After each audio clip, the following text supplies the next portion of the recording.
Amy Schumer's very R-rated film Breakthrough Trainwreck was a hit with critics and audiences looking for the kind of edgy material that made the self-confident and raunchily funny comic a success before Hollywood came calling. Her star vehicle with Goldie Hawn last year, Snatched, was not well received but carried the same R rating one would associate with the Emmy-winning star of Inside Amy Schumer. But with her latest outing, I Feel Pretty, the humor is defanged and the raunch virtually non-existent in order to get a PG-13, and a pretty tame PG-13 at that. With this comedy, Schumer attempts to take her admirable positive self-esteem and status as a role model for full-bodied sexiness and flip it on its head. What we are left with, as I say in my video review above, is mostly a one-joke premise spread out to feature length by directors and screenwriters Abby Kahn and Mark Silverstein. It's basically the Tom Hanks movie Big for Girls. Schumer's character watches that pic alone one night, carrying the message that you shouldn't deny who you are but rather embrace it for all it's worth.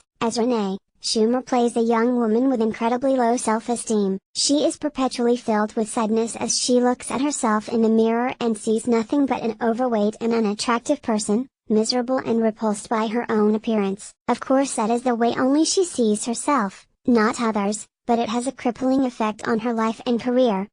She takes a nasty fall while participating in a Soul Cycle class. When she awakens, some sort of magic spell has taken over, and though she looks exactly the same, her attitude is 180 degrees towards positivity. She thinks she is suddenly hot, supermodel hot, and conveys that to everyone with whom she comes in contact. That includes her two BFFs, Ada Bryant and Busy Phillips, who can't understand the personality makeover, as well as a schlubby and nerdy co-worker, Adrian Martinez. It also leads to a complete change in her personal life when she attracts a new boyfriend, Rory Scovel, who has his own self-confidence issues but succumbs to her force of nature makeover.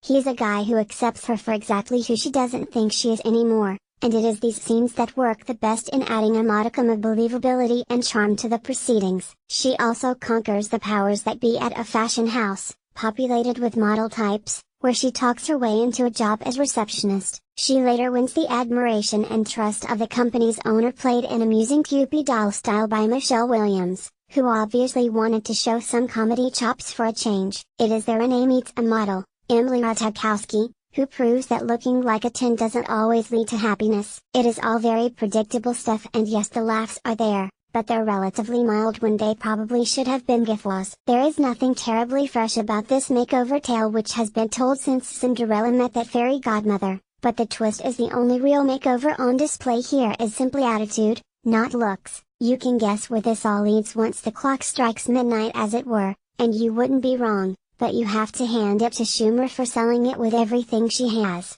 Her looks are just fine, but the look of the movie is another matter. Kahn and Silverstein have shot it in annoying close-ups throughout, with some uninspired and darkish cinematography from Florian Ballhaus, where the film screams for a widescreen, technicolored flavor it never achieves. You can tell where the corners were cut here. Among the supporting cast, Scoville is appealing in a hangdog way. While it is nice to see Lauren Hutton back on screen as the founder of the agency where Renee works, producers are Nicholas Chartier, McGee, Alyssa Phillips, Dominic Christam, Mary Viola, and Schumer.